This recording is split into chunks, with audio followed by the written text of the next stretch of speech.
Lalamove, sir. Lalamove. New York.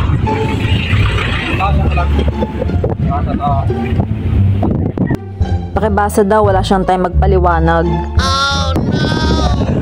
Ay, balik na lang. Paano kaya yun? Ano kaya? May ibang daan pa ba? Wala na kung ano. Basta bumalik ka na lang. Kaya lang, sir.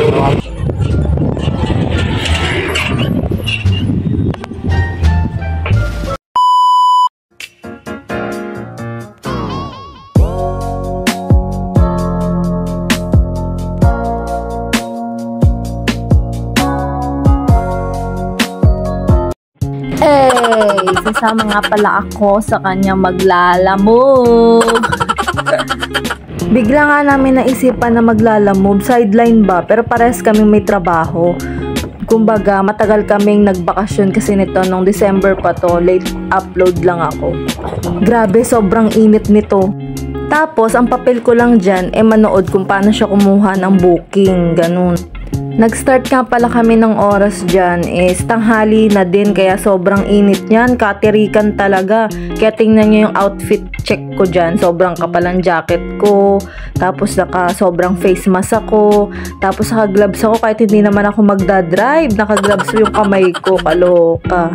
So ayun, hindi pa nga pala ako nag-i-intro. So welcome back sa aking YouTube channel. So for today's video, kami nga ay maglalalamove. So kung di ka pa nakasubscribe sa aking YouTube channel, please subscribe and like sa aking YouTube channel. Tara, samahan nyo kami sa aming first booking. Alam nyo ba, hindi ko ramdam yung pagod sa maghapon na nagbabiyahe na nakaangkas lang ako sa motor. Nag-e-enjoy talaga ako para kung bata. Nakikita ko yung mga puno, tapos mahangin-hangin, ganun.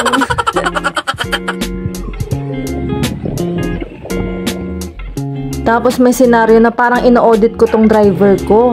Kasi, di ba nakapin na siya sa map? Doon sa nakapin na map, yung ibang mga nagbo-booking, hindi sakto yung address nila. Hindi ko alam kung bakit Kaya minsan, nung nakapin na yung address nila, hahanapin pa namin yung bahay nila kasi hindi sakto yung nakapin na address doon. Basta yun, shinare ko lang. Tapos ayan, 'di ba, outfit check. Tapos nag-aantay talaga kami na lumabas yung nag-booking kasi hindi talaga sakto yung pin niya sa address. Kaloka pala yung ganito. Syempre dahil customers is always right, tama ba? Tiyaga-tiyagaan talaga. Pagtsatsagaan mo yung mga customer mo. So ayan, nakita na namin ang aming first booking. Buti naman ating, maliit lang yung pinadala mo. Diyos ko, nung mga nakaraang namin na paglalamob, kung nalalaman nyo lang, kung nakikita nyo lang, napakabigat talaga ng mga dinadala ko. Tignan nyo, may papakita ko sa inyong isa.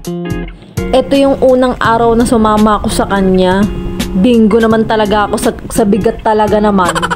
Nung unang araw kasi na sumubok kami maglalamove, hindi pa namin kinabit yung top box. Kaya ayan, tinan yung itsura ko dyan. Diyos ko, napakalaki ng box. Diba kung nakikita nyo? Hirap na hirap din ako mag-video sa sarili ko dyan. O, diba? Ang laki. Diba?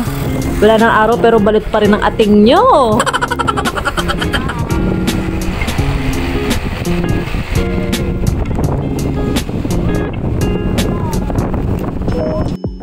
Tapos sabi ko nga dyan sa partner ko, dapat nag-orange ka ng jacket kasi para malaman na lalamove tayo.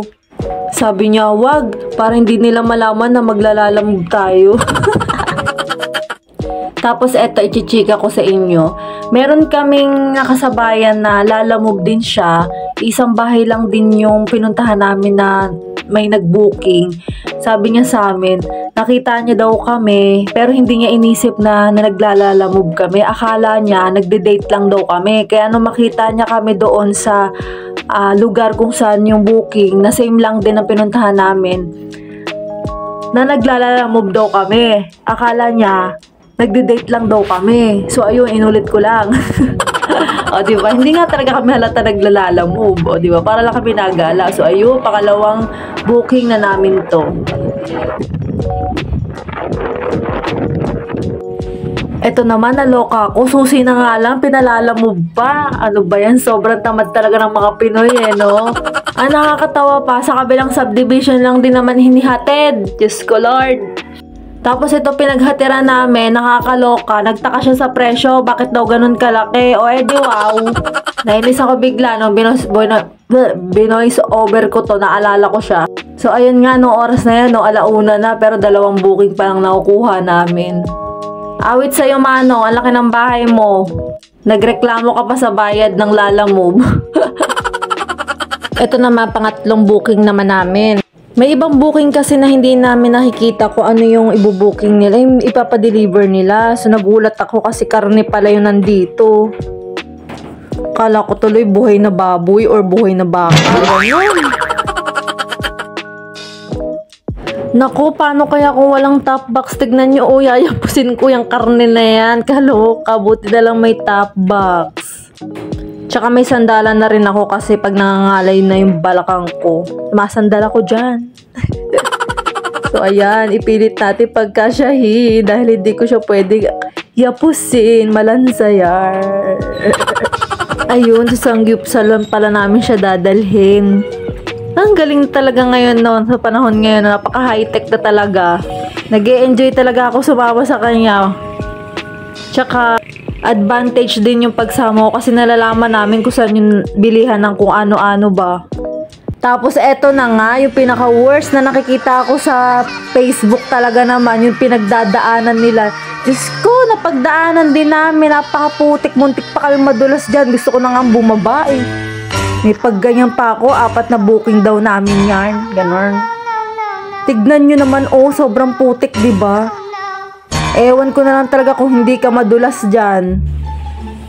At eto, sakto nga, manok yung pinadala. Diyos ko, natakam talaga ako ng sobra dyan dahil nagugutom na ako. Hindi lang ako makapagsabi sa driver ko kasi baka magalit. Dito mo na lang sa likod. Bata. Likod. Sakto, hindi pa tayo nakain.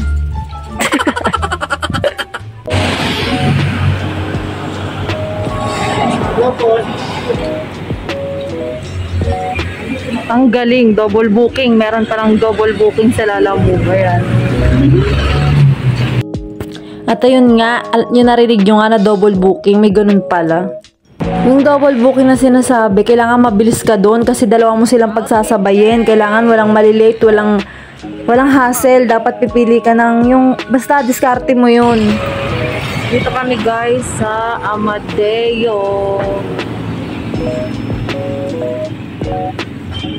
Ganun pala yung kapag may double booking ka, 2 beses ka kukuha ng deliver. O diba ang galing ng Big Brother ko.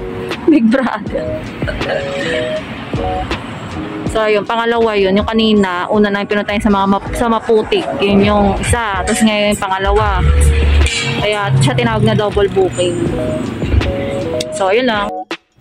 Pero dapat, pag magdo-double booking kayo, sisiguraduhin yung hindi matatagalan yung una or yung pangalawa yung booking. Kasi magagalit yung unang booking or pangalawang booking. Lalo na kung pagkain yung binooking nila, yung order ng isa, deliver ng isa, ganun. Kailangan diskarte mo talaga kung paano mo gagawin yung double booking na yun. Naintindihan nyo ba yung sinabi ko? At ito yung mga oras nito, medyo ramdam ko na yung pagod kasi paggabi na din eh. Alam nyo, sa may mga partner na may motor, tapos yung rest day nyo naman ng mga ilang araw, mas maigi na ubusin nyo na lang yung oras nyo sa paglalamove. May pera pa, diba? Sana nga, dati pa namin to ginawa. Oh, hi, drama yarn. So, ayan nga, kung nakikita yan guys, Diyos ko po, ito na naman, ang struggle. Ang dami kamong milk tea na dineliver. Hindi ko alam kung ilan niya, pero marami talaga. Tinan nyo, puno yung namin, no, top box. Tapos yung takbo namin yan, kulang na lang maglakad ako. As in, dahan-dahan talaga kami kasi baka dumating kami sa pagdidelibera namin. Kalahati na lang yung laman. Yari talaga kami. Tapos eto nga yung pinagdelibera namin, kumpanya siya.